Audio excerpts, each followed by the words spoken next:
Hello दोस्तों, स्वागत है आप सभी का आपके अपने परिवार एग्ज़ाम फिर तैयारी यूट्यूब चैनल में। दोस्तों, आशा करते हैं आप सभी मस्त ज़बरदस्त और शानदार होंगे और अपनी तैयारी को बेहतर तरीके से कर रहे होंगे। आज की इस क्लास में हम बात करने वाले हैं आरआरबी ग्रुप डी 2025 के लिए प्रैक्टिस सेट्स नंबर 7 यहाँ पर हम लेकर आए हैं। और यदि अभी तक आप सभी ने पिछले प्रैक्टिस सेटों को कवर नहीं किया है तो सबसे पहले उन प्रैक्टिस सेटों को कवर कर लीजिए, क्योंकि आपकी परीक्षा में प्रश्न आपको वहां से भी देखने को मिलेंगे। दोस्तों, आज के इस क्लास में हम बात करेंगे ऊर्जा और इसके साथ में होंगे इसके न्यूमेरिकल। और यह हमारी क्लास नंबर इसकी दूसरी है, क्योंकि हमने ऊर्जा एक क्लास कवर कर ली है। और यहाँ पर फिजिक्स के प्रीवियस ईयर क्वेश्चन जो सीरीज है यह हम लोग बिल्कुल लगातार कवर कर रहे हैं और लगातार आगे बढ़ रहे हैं। और यहाँ पर सबसे ज़्यादा बार बार पूछे जाने वाले जो प्रश्न हैं इनको हम लोग लगातार कवर कर रहे हैं। तो आइए स्टार्ट करते हैं आज के फर्स्ट क्वेश्चन से। और यदि अभी तक आप सभी ने हमारे चैनल को सब्सक्राइब नहीं किया है तो सबसे पहले आप सभी हमारे चैनल को सब्सक्राइब कर लें, साथ में बेल आइकन भी ऑन कर लें ताकि आने वाली सभी वीडियो का नोटिफिकेशन आप सभी तक पहुंचता रहे। लाइक कमेंट शेयर भी ज़रूर करें दोस्तों।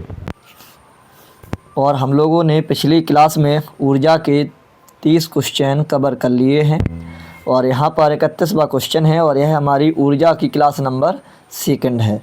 तो चलिए स्टार्ट करते हैं फर्स्ट क्वेश्चन से। और देख लीजिए, जैसा कि हमने लिखा हुआ है कि भाई बहुत ज़्यादा बार प्रश्न रिपीट होते हैं, तो 2018 में बैक टू बैक कितना ज़्यादा है प्रश्न रिपीट हुआ है दोस्तों। तो यहाँ पर देख लीजिए, यांत्रिक ऊर्जा माइनस गतिज ऊर्जा बराबर होता है स्थितिज ऊर्जा। Option number B correct answer हो जाएगा। और यह क्वेश्चन रिपीट है, कल हम लोगों ने इस क्वेश्चन को काफ़ी बार कवर किया हुआ था, क्योंकि इसका होता है कि यांत्रिक ऊर्जा बराबर गतिज ऊर्जा प्लस स्थितिज ऊर्जा, इसका फॉर्मूला रहता है। अब देखिए, सबसे ज़्यादा इम्पोर्टेंट है, गतिज ऊर्जा बराबर होता है फॉर्मूला 1/2 mv², इसको याद रखेंगे। और स्थितिज ऊर्जा बराबर होता है mgh, क्योंकि यह फॉर्मूला आपके न्यूमेरिकल में बहुत ज़्यादा मदद करेंगे। एक्स्ट्रा फैक्ट में समझते हैं। भौतिकी में किसी यांत्रिक प्रणाली के किसी अवयव में निहित स्थितिज ऊर्जा तथा गतिज ऊर्जा के योग को यांत्रिक ऊर्जा कहते हैं। अर्थात यांत्रिक ऊर्जा किसी वस्तु की गति या उसकी स्थिति से संबंधित होती है। मतलब साफ है कि यांत्रिक ऊर्जा बराबर गतिज ऊर्जा और प्लस के स्थितिज ऊर्जा रहता है। ध्यान रखेंगे, इसको याद कर लेना, बाकी सब इसी से निकल आएंगे। ये रहा नेक्स्ट क्वेश्चन। एक वस्तु की गतिज ऊर्जा और स्थितिज ऊर्जा के योग को क्या कहा जाता है? देख लीजिए, यहीं के यहीं प्रश्न रिपीट हो गया। ऑप्शन नंबर बी, इसको हम लोग यांत्रिक ऊर्जा कहते हैं। और यह प्रश्न भी 2018 में कितनी बार रिपीट हुआ है। चलिए, ये रहा नेक्स्ट क्वेश्चन। यांत्रिक ऊर्जा होती है, तो भाई वही है गतिज ऊर्जा और स्थितिज ऊर्जा के योग को ऑप्शन नंबर सी लीजिए। उसी प्रश्न को कितनी बार इन्होंने पूछ लिया है? ऑप्शन नंबर सी, 3 बार प्रश्न रिपीट हो गया है, घुमा फिरा कर पूछा है। ये रहा नेक्स्ट क्वेश्चन, फिर से वही प्रश्न, स्थितिज ऊर्जा और गतिज ऊर्जा खाली स्थान किस प्रकार के हैं? तो right answer option number A यांत्रिक ऊर्जा है। ध्यान रखेंगे, मिलाकर वही बनती है। नेक्स्ट क्वेश्चन, ऊर्जा में 2 प्रकार की ऊर्जा होती है। तो राइट आंसर है भाई, यांत्रिक ऊर्जा में 2 प्रकार की ऊर्जा होती है, एक तो गतिज और एक स्थितिज ऊर्जा, स्थितिज प्लस गतिज ऊर्जा होती है। ये रहा नेक्स्ट क्वेश्चन, न्यूमेरिकल सवाल। बस 2 फॉर्मूला याद रखेंगे, 1/2 mv² जो कि यहाँ पर लिखा हुआ है। सबसे पहले तो आप सभी को मान समझ में आना चाहिए कि आखिर मान किसका दिया गया है। ये मान है m का, द्रव्यमान है m, 7 मीटर प्रति सेकंड है, तो ये मान हुआ आपका वेग का यानी v का। तो बस गतिज ऊर्जा निकाल ली है, 1/2 mv² में रख दीजिए, आंसर आपका मिल जाएगा। तो देखिए, जब हम इसमें रखेंगे तो इसका आंसर 367.5 जूल आ जाएगा। ध्यान रखेंगे, पूरा सवाल यहाँ पर एक लगा हुआ है, ठीक है। तो option number C correct answer हो जाएगा। ये रहा नेक्स्ट क्वेश्चन। अब यहाँ पर देखिए, सबसे पहले मान यहाँ पर m है ना, मान यदि आपने समझ लिया दोस्तों तो बस आपका सवाल बहुत ही आसान हो जाएगा, फिर कोई दिक्कत नहीं होगी। स्थितिज ऊर्जा जी दी गई है भाई साहब, है ना। चलिए, स्थितिज ऊर्जा दी गई है और भूमि के संदर्भ में वस्तु की ऊंचाई हमको निकालनी है। एच का मान निकालना है, जी का मान हमको 10 मीटर प्रति सेकंड स्क्वायर दिया गया है। तो बस एम जी एच में रख देंगे, 600 जूल हमारे पास है ही, 12 इंटू 10 इंटू एच, तो एच बराबर यहीं के यहीं यदि हम इसको काटेंगे भी तो 5 हमारा आंसर आ जाएगा। क्या आएगा? 5 मीटर, ध्यान रखेंगे। और देखिए सभी ऑप्शन में सभी प्रकार के ऑप्शन आपको दिए गए हैं, पूरे ऑप्शन 5 ही 5 में हैं। बिल्कुल बहुत ही अच्छे तरीके से बुद्धि खोलकर दोस्तों इस ऐसे प्रश्नों के आंसर हमको लगाने होते हैं। Option number D correct answer हो जाएगा। ये रहा नेक्स्ट क्वेश्चन, गतिज ऊर्जा हमको बतानी है। बंदूक से निकली गोली गति है, बिल्कुल है। तीव्र गति से कार्यरत एक रेलवे इंजन, इसमें भी भाई गति है, मेरे हिसाब से ये भी होना चाहिए। एक साधारण पेंडुलम में की गति, तो मेरे हिसाब से ये भी गति है। मेरे अकॉर्डिंग भाई ऑप्शन नंबर डी होना चाहिए। बाकी देखते हैं कि आंसर क्या होता है ऑप्शन नंबर डी 38 का। तो चलिए देखते हैं एक्स्ट्रा फैक्ट में इसका आंसर क्या होता है। और बिल्कुल सही जवाब है दोस्तों हमारा ऑप्शन नंबर डी, बिल्कुल करेक्ट आंसर। किसी बॉडी में गति के दौरान उत्पन्न होने वाली ऊर्जा को गतिज ऊर्जा कहते हैं। गतिज ऊर्जा का मान वस्तु को उसके विराम अवस्था से वेग तक तुरंत करने में किए गए कार्य के बराबर होता है और यह एक अदिश राशि होती है जो कि के बराबर 1/2 mv²। इसका फॉर्मूला याद रखेंगे। m वस्तु का द्रव्यमान होता है, v वस्तु का वेग होता है। बंदूक से निकली गोली, तीव्र गति से कार्यरत एक रेल इंजन और एक साधारण पेंडुलम की गति आदि गतिज ऊर्जा के उदाहरण हैं। ये रहा नेक्स्ट क्वेश्चन। अब देख लीजिए ये किसका मान है भाई, तो वेग का मान है भी, ए किसका मान है, एम का मान है, तो 1/2 mv² हम लगा देंगे, आंसर हमारा मिल जाएगा। ज़्यादा बुद्धि लगाने की आवश्यकता नहीं है, आंसर आएगा 180 जूल। क्या आएगा? 180 जूल हमारा आंसर आएगा। ये रहा नेक्स्ट क्वेश्चन। ऊर्जा के संबंध में निम्न में से कौन सा कथन सत्य नहीं है? यहाँ पर ध्यान रखना, सत्य नहीं है। ऊर्जा भौतिक पदार्थ नहीं है। ऊर्जा किसी कार्य करने की क्षमता की माप है। ऊर्जा को कई रूपों में संग्रहित किया जाता और मापा जा सकता है और रूपांतरण के दौरान निर्गत ऊर्जा निर्वात में की जाती है। तो ऑप्शन नंबर डी हमारा सही नहीं है, मतलब साफ है कि ये वाला गलत है। बाकी सभी ऑप्शन कैसे हैं? सही है, लेकिन यहाँ पर पूछा गया था सत्य नहीं है, तो ऑप्शन नंबर डी सत्य हमारा नहीं है। ऊर्जा भौतिक पदार्थ नहीं है, तो नहीं है। किसी कार्य को करने की क्षमता की माप है ऊर्जा, और ऊर्जा कई रूपों में संग्रहित और मापा जा सकता है। ठीक है, एक्स्ट्रा फैक्ट में भी यही दिया गया है। एक्स्ट्रा फैक्ट कवर कर लेते हैं। तो ऊर्जा किसी वस्तु का वह गुण होता है जिसे किसी एक वस्तु से दूसरी वस्तु में स्थानांतरित करके किसी कार्य को किया जाता है। ऊर्जा को ना तो उत्पन्न किया जा सकता है और ना ही नष्ट किया जा सकता है। ये रहा नेक्स्ट क्वेश्चन। निम्नलिखित में से किसी ना तो उत्पन्न किया जा सकता है ना ही नष्ट किया जा सकता है। तो right answer option number C ऊर्जा हमारा हो जाएगा। अभी हाल ही हमने कवर किया था। ऊर्जा ना तो उत्पन्न की जा सकती है और ना ही नष्ट की जा सकती है, बल्कि ऊर्जा को एक रूप से दूसरे रूप में परिवर्तित किया जा सकता है। इसे ऊर्जा संरक्षण का नियम भी कहते हैं। सामान्यतः कार्य करने की क्षमता को ऊर्जा कहते हैं। ऊर्जा मुख्यतः स्थितिज ऊर्जा और गतिज ऊर्जा तथा रासायनिक ऊर्जा आदि रूपों में पाई जाती है।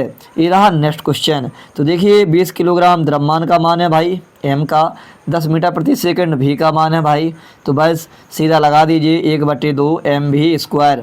एम का मान 20, भी का स्क्वायर 10, 10 का स्क्वायर हमारा हो जाएगा 100, काट लेंगे 10, तो आंसर आएगा 1000 जूल। ऑप्शन नंबर बी आना चाहिए भाई, ऑप्शन नंबर बी। देखते हैं आंसर क्या होता है। ऑप्शन नंबर बी बिल्कुल करेक्ट जवाब। ये रहा नेक्स्ट क्वेश्चन। चलिए 20 किलोग्राम एम का मान हो गया हमारे पास, और 10 मीटर की ऊंचाई एच का मान हो गया, जी का मान हमारे पास है, mgh में हम लोग मान रख देंगे, आंसर हमारा आ जाएगा दोस्तों। ठीक है, तो आंसर क्या आएगा? सीधा सबका गुणा होना है भाई, 10 10 100 और सीधा 2 और 3 0 यानी 2000 जूल आ जाएगा। Option number B correct answer हो जाएगा हमारा। ये रहा नेक्स्ट क्वेश्चन। फिर से वही सवाल है भाई, ये 1/2 mv² में रख देंगे इनके मान को और सीधा आंसर हमारा आ जाएगा, है ना। तो चलिए 13 kg है, यहाँ पर पूरा मान रखा हुआ है, बस कुछ नहीं करना है। 1/2 mv² को याद कर लीजिए और सीधा आंसर 112.5 जूल आपका आंसर आ जाएगा। ये रहा नेक्स्ट क्वेश्चन। फिर से सेम टू सेम सवाल। फॉर्मूला वही 1/2 mv² में रखिए, याद करिए और आगे बढ़ जाइए। ठीक है, केवल मान निकालना आपको आना चाहिए। स्थितिज ऊर्जा का सूत्र क्या होता है? तो भाई mgh होता है, ऑप्शन नंबर बी। लीजिए फॉर्मूला भी यहाँ पर इन्होंने पूछ लिया गया है। जब किसी वस्तु में विशेष अवस्था या स्थिति के कारण कार्य करने की जो क्षमता आ जाती है उसे हम लोग स्थितिज ऊर्जा कहते हैं दोस्तों। माना किसी वस्तु का द्रव्यमान m, गुरुत्वीय त्वरण g और ऊंचाई h हो तो गुरुत्वीय स्थितिज ऊर्जा U बराबर द्रव्यमान गुणे गुरुत्वीय त्वरण गुणे ऊंचाई यानी mgh हो जाता है। आगे बढ़ते हैं नेक्स्ट क्वेश्चन की तरफ दोस्तों, और ये रहा नेक्स्ट क्वेश्चन। चलिए, गतिज ऊर्जा के बारे में कौन सा गलत है, गलत बताना है। तो 1/2 mv² गतिज ऊर्जा, ये सही है हमारा। गतिमान वस्तु में गतिज ऊर्जा होती है, ये भी हमारे हिसाब से सही है। एक वस्तु गति के आधार पर इसके द्वारा प्राप्त ऊर्जा को गतिज ऊर्जा कहते हैं, ये भी सही है। स्थिर वस्तुओं के द्वारा निहित ऊर्जा को गतिज ऊर्जा कहते हैं, ये वाला गलत है और यही वाला इन्होंने पूछा है। गलत कौन सा है? Option number A. यहाँ पर क्या होगा, यदि स्थिर अवस्था है तो स्थितिज ऊर्जा उसी में हो जाती है। चलिए यहाँ पर समझते हैं। स्थिर अवस्था में निहित ऊर्जा स्थितिज ऊर्जा होती है, अतः विकल्प ये गलत है। गतिज ऊर्जा किसी पिंड की वह अतिरिक्त ऊर्जा है जो उसे के रेखीय वेग अथवा कोणीय वेग अथवा दोनों के कारण होती है। गतिज ऊर्जा एक अदिश राशि है, इसकी कोई दिशा नहीं होती है। पिंड की गतिज ऊर्जा को के द्वारा व्यक्त किया जाता है और गतिज ऊर्जा के बराबर 1/2 mv²। इसको तो अच्छे तरीके से याद कर लेना और याद हो भी गया होगा, नॉर्मल सा प्रश्न है। अब देखिए 4 मीटर प्रति सेकंड एक में मान किसका है, वेग का है 120 जूल। ये मान किसका है भाई, तो ये गतिज ऊर्जा का हो जाएगा आपका इसके अकॉर्डिंग। ठीक है, और वस्तु का द्रव्यमान हमको निकालना है यानी m का मान निकालना है। तो बस रख दीजिए फॉर्मूला में जो चीज़ें आपके पास दी गई हैं वो सभी चीज़ें आपके पास उत्पन्न हैं, केवल आपको निकालना है m। तो बस इसको जब हल करेंगे तो 15 kg आपका आंसर आ जाएगा। ये रहा नेक्स्ट क्वेश्चन। 5 मीटर प्रति सेकंड यानी ये मान किसका है, वेग का है। द्रव्यमान m की एक वस्तु की गतिज ऊर्जा 25 जूल है। इसकी गति दुगनी हो जाने पर गतिज ऊर्जा कितनी होगी? गति दुगनी होगी भाई, है ना। तो सबसे पहले तो अपन सभी के जो मान हैं पहले फर्स्ट बार इससे और इससे और इससे लगाएंगे। ठीक, तो इससे हमारा क्या निकल आएगा, इससे हमको m का मान मिल जाएगा। सबसे पहले m बराबर हमारा 2 kg आया है। क्या आया है? 2 kg। अब वस्तु का वेग की बात करें तो प्रारंभिक वेग से भाई दुगनी गति कर रहा है। कितनी गति? दुगनी गति कर रहा है ना। गति कैसी हो रही है? दुगनी। गति मतलब वेग, ध्यान रखेंगे। तो पहले वेग कितना था? 5 था, और जब इसके 2 का गुणा हो जाएगा इसमें तो कितना आ जाएगा? 10 मीटर प्रति सेकंड आ जाएगा। m का मान हमारे पास है ही। नई गतिज ऊर्जा हमको निकालनी है तो 1/2 mv²। m का मान m से कट जाएगा, 10 का स्क्वायर 100 जूल हमारा आंसर आ जाएगा। ये रहा नेक्स्ट क्वेश्चन। 12 किलोग्राम मान है m का, 5 मीटर ऊंचाई मान है h का, है ना, और 9.8 मीटर प्रति सेकंड मान है g का। तो रख दीजिए भाई, ठीक है, mgh। ठीक, फॉर्मूला आने चाहिए, नंबर अपने आप मिल जाएगा। 12, g का मान 9.8 और h का मान 5 से बढ़ा करके 0 मिल जाएगा। 5 40, 4 और 5 45 और 4 49, 12 नम्मा 108, 10 और 12 चौका 48 और 10 58। आंसर आएगा 588 जूल।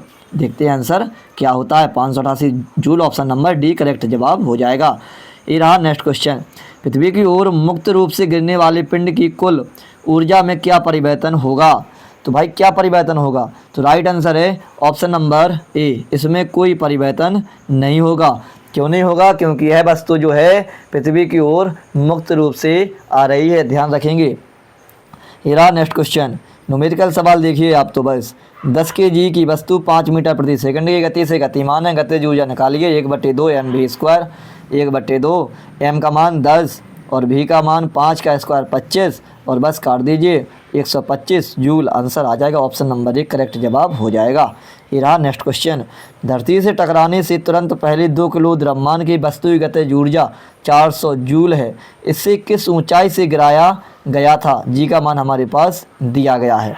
चलिए, तो सबसे पहले तो यहाँ पर mgh का हम लोग फॉर्मूला लगाते हैं, ठीक है, और गतिज ऊर्जा बराबर, अच्छा यहाँ पर सवाल को समझना पड़ेगा, ध्यान रखना, ठीक है। दोनों गतिज ऊर्जा बराबर हैं माना स्टैफेक्ट में समझते हैं, माना पिंड को h मीटर की ऊंचाई से गिराया गया था।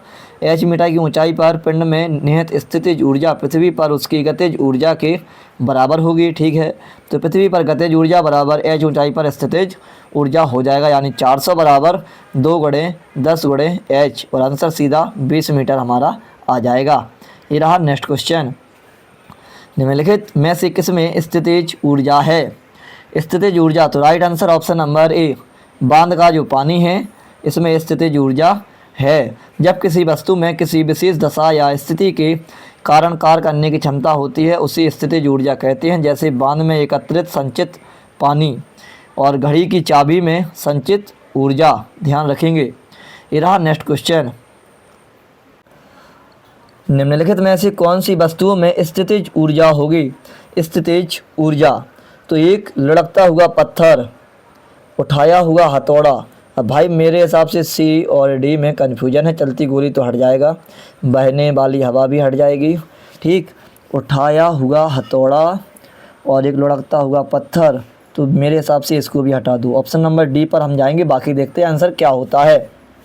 चलिए 55 का डी आया क्या? ये बात, क्या बात है, बिल्कुल सही जवाब। ऑप्शन नंबर डी, उठाए हुए हथौड़े में स्थितिज ऊर्जा होगी, जबकि अन्य सभी गतिज ऊर्जा के उदाहरण हैं। अब देखिए ये सवाल भाई किसका मान है? वेग का मान है। किसका मान है? एम का मान है। रख दीजिए 1/2 mv² में, सीधा आंसर आपका आ जाएगा 2000 जूल। ठीक है, ये रहा नेक्स्ट क्वेश्चन। फिर से वही चीज़, एम का मान, भी का मान 1/2 mv² लगा लीजिए, स्क्रीनशॉट लेकर लगाते रहिए, सवालों को देख लीजिए। ये रहा नेक्स्ट क्वेश्चन। निम्नलिखित में से किसमें गतिज ऊर्जा नहीं होती है? गिरता हुआ नारियल, गतिमान कार, लुढ़कता हुआ पत्थर। तो एक प्रश्न तो रिपीट हो गया भाई, उठाया हुआ हथौड़ा अभी हाल हमने पढ़ा हुआ है कि भाई स्थितिज ऊर्जा में आ जाता है। Option number C. गतिज ऊर्जा वह ऊर्जा होती है जो किसी वस्तु की गति के कारण होती है, जैसे लुढ़कते पत्थर की ऊर्जा, गिरते हुए नारियल की ऊर्जा, गतिमान पिंड की ऊर्जा आदि। उठे हुए हथौड़े में स्थितिज ऊर्जा होती है और स्थितिज ऊर्जा किसी वस्तु की विशेष स्थिति के कारण होती है। और यहाँ पर इसको याद रखेंगे, कितने प्रश्न अपन लोगों ने ऐसे पढ़े हुए हैं कि आंतरिक ऊर्जा बराबर गतिज ऊर्जा प्लस स्थितिज ऊर्जा होता है। ये रहा नेक्स्ट क्वेश्चन। इनमें से किस वस्तु के पास गतिज ऊर्जा नहीं होती है? तो भाई बहती हवा में होती, लुढ़कता पत्थर में होती और चलती गोली में होती। रिपीट प्रश्न है भी, उठाया हुआ हथौड़ा, उठा हुआ हथौड़ा, option number B correct answer हो जाएगा अभी के अभी। ये रहा नेक्स्ट क्वेश्चन। एच का मान चाहिए तो mgh में मान रख दीजिए, u बराबर mgh, जहाँ पर u जूल में मान हो जाएगा। तो भाई 9800 बराबर m का मान 70 और g का मान कितना रख दें? 10 रख लीजिए, कोई दिक्कत नहीं है ना। और h का मान हमको निकालना है। 00 से 00 कट जाएगा और 7 से कटेगा कितना? 7 एकम 7 और 7 चौके 28, 14 मीटर। क्या आएगा? ऑप्शन नंबर ए आएगा मेरे अकॉर्डिंग। बाकी देखते हैं आंसर क्या होता है। ऑप्शन नंबर ए बिल्कुल करेक्ट जवाब, ज़्यादा सवाल लगाने की आवश्यकता नहीं है। फिर से वही सवाल है भाई साहब। अच्छा, ये सवाल थोड़ा हटके हो गया भैया। एक व्यक्ति 2 सेकंड में 1000 जूल काम करता है, उसके द्वारा खर्च की गई ऊर्जा। सबसे पहले कार्य करने की दर को हम लोग शक्ति कहते हैं। ध्यान रखेंगे, शक्ति का मात्रक वाट होता है और 1 किलोवाट घंटा होता है, जिसको हम लोग व्यावसायिक मात्रक बोलते हैं। तो शक्ति बराबर होता है कार्य बटे समय, जहाँ पर हमको समय का मान दिया गया है ना, कार्य का मान भी दिया गया है और यहाँ पर शक्ति का मान हम लोग निकाल लेंगे। सबसे पहले मात्रक कन्फर्म आना समझ में आना चाहिए दोस्तों, ध्यान रखेंगे। ऊर्जा कार्य एक ही चीज़ है, थोड़ा बहुत डिफरेंट होता है। बाकी देखिए, सबसे पहले इसमें आएगा हमारा 500 वाट। सीधा है सवाल, ऊर्जा हमको निकालनी है, ऊर्जा शक्ति, तो आंसर क्या आएगा? 500 watt. Option number C correct answer हो जाएगा। यहाँ पर ये बहुत ही अलग सवाल आ गया है, डिफरेंट सवाल, थोड़ा सा समझने की आवश्यकता है कि जिसमें समय और कार्य दोनों मिलेगा, वो हमारा शक्ति हो जाता है। शक्ति बराबर कार्य बटे समय। ये रहा नेक्स्ट क्वेश्चन। यहाँ पर m का मान, h का मान mgh में रख देंगे, आंसर हमारा आ जाएगा। सीधा रखिए, 400 + 5 200, 00 पहले से है, 5 चौका 20, 2000 joule. Option number B correct answer आ जाएगा, mgh में रख देंगे। ये रहा नेक्स्ट क्वेश्चन। किसी वस्तु की मुक्त रूप से गिरावट के दौरान, फ्री है भाई, फ्री मुक्त रूप है, तो गतिज ऊर्जा में वृद्धि होगी। ऑप्शन नंबर ए, ठीक है, ध्यान रखेंगे। गतिज ऊर्जा में क्या होगी? वृद्धि। जब कोई वस्तु स्थिर अवस्था में होती है तो उसमें स्थितिज ऊर्जा विद्यमान होती है, परंतु जब वह मुक्त रूप से नीचे गिराई जाती है तो उसकी गति के कारण उत्पन्न ऊर्जा गतिज ऊर्जा कहलाती है।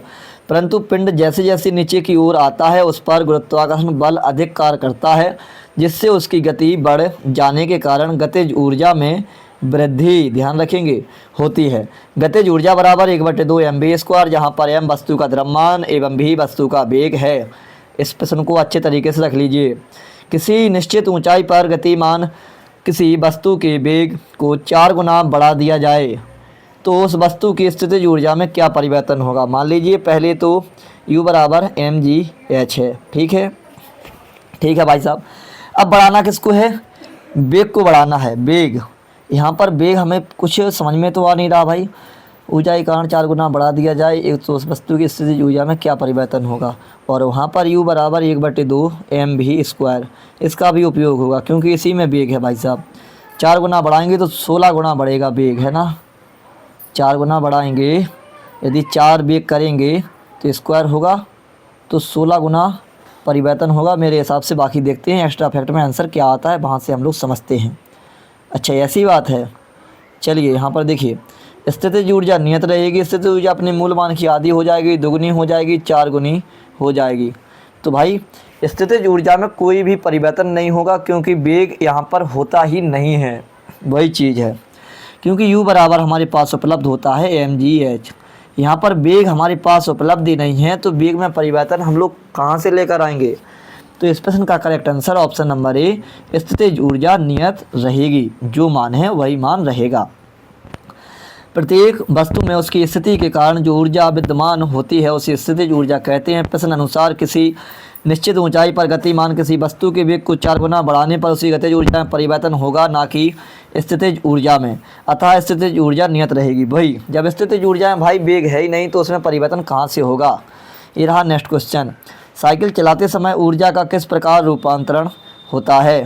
तो right answer option number B, रासायनिक ऊर्जा पेशीय ऊर्जा में और फिर गतिज ऊर्जा में रूपांतरित होती है। ध्यान रखेंगे, साइकिल चलाते समय सबसे पहले रासायनिक ऊर्जा पेशीय ऊर्जा में और फिर इसके बाद भाई गतिज ऊर्जा में रूपांतरित हो जाती है। ये रहा नेक्स्ट क्वेश्चन, एक संपीड़ित स्प्रिंग में सामान्य स्प्रिंग की तुलना में क्या ऊर्जा होती है। तो right answer option number D, एक संपीड़ित स्प्रिंग में सामान्य स्प्रिंग की तुलना में अधिक ऊर्जा होती है। ध्यान रखेंगे, एक्स्ट्रा फैक्ट में समझते हैं। एक संपीड़ित स्प्रिंग में सामान्य स्प्रिंग की तुलना में अधिक ऊर्जा होती है। स्प्रिंग एक लोचदार वस्तु की बनी होती है तथा जिसमें मैकेनिकल ऊर्जा संचित रहती है। संपीड़ित स्प्रिंग में मैकेनिकल ऊर्जा ज़्यादा संचित होने के कारण सामान्य स्प्रिंग की तुलना में अधिक ऊर्जा होती है। ध्यान रखेंगे। ये रहा नेक्स्ट क्वेश्चन, किसी वस्तु को एक निश्चित ऊंचाई से भूमि पर गिराया जाता है, जब यह भूमि को छूती है तो इसमें क्या होगी। तो राइट आंसर है ऑप्शन नंबर सी, गतिज ऊर्जा होगी। ध्यान रखेंगे, एक्स्ट्रा फैक्ट में समझते हैं। किसी वस्तु की गति के कारण जो ऊर्जा उत्पन्न होती है उसे गतिज ऊर्जा कहते हैं। यदि m द्रव्यमान की वस्तु भी वेग से चल रही है तो वह उस वस्तु की गतिज ऊर्जा के बराबर 1/2 mv² होगी। जैसे किसी वस्तु को एक निश्चित ऊंचाई से भूमि पर गिराया जाता है, जब यह भूमि को स्पर्श करती है तो इसमें गतिज ऊर्जा होती है। ये रहा नेक्स्ट क्वेश्चन, किसी वस्तु पर लगने वाले सामर्थ्य को क्या कहते हैं। सामर्थ्य यानी right answer option number A, ऊर्जा कहते हैं। ध्यान रखेंगे, किसी वस्तु पर लगने वाले सामर्थ्य को ऊर्जा कहते हैं। किसी वस्तु के कार्य करने की क्षमता को ऊर्जा कहा जाता है। ऊर्जा का मात्रक जूल होता है। दोनों क्वेश्चन एक ही हैं, ध्यान रखेंगे। चलिए, ये रहा नेक्स्ट क्वेश्चन।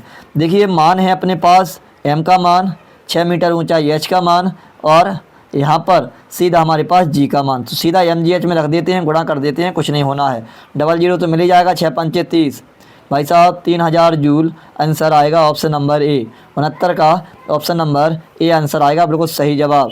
ये रहा नेक्स्ट क्वेश्चन, फिर से वही है। m द्रव्यमान हमारे पास, ठीक है, h4 h की ऊंचाई पर उठाया गया है। mgh में रख दीजिए, वस्तु की स्थितिज ऊर्जा ज्ञात करें। तो mgh में हमको मान रख देना है, ठीक है। तो सीधा जब हम लोग देखिए स्थितिज ऊर्जा बराबर mgh से, तो यहाँ पर कैपिटल H मानेंगे क्योंकि 4H यहाँ पर लिखा हुआ है। तो तो mg और 4h का मान हमारे पास दिया गया है, तो आंसर क्या होगा 4mgh। Option number A correct answer हमारा हो जाएगा। ठीक है, ये रहा नेक्स्ट क्वेश्चन। देख लीजिए, न्यूमेरिकल है, आसान है। m का मान, h का मान है ना, और g का मान हमारे पास उपलब्ध है ही, तो बस गुणा कर दीजिए।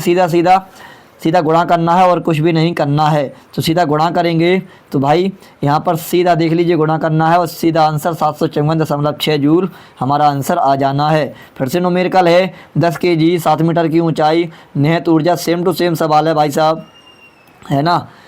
क्या चाहिए, निहित ऊर्जा m और h और g। सीधा गुणा कर दीजिए, 98 इंटू 7 कर लीजिए, बस आंसर अपना आ जाएगा, है ना।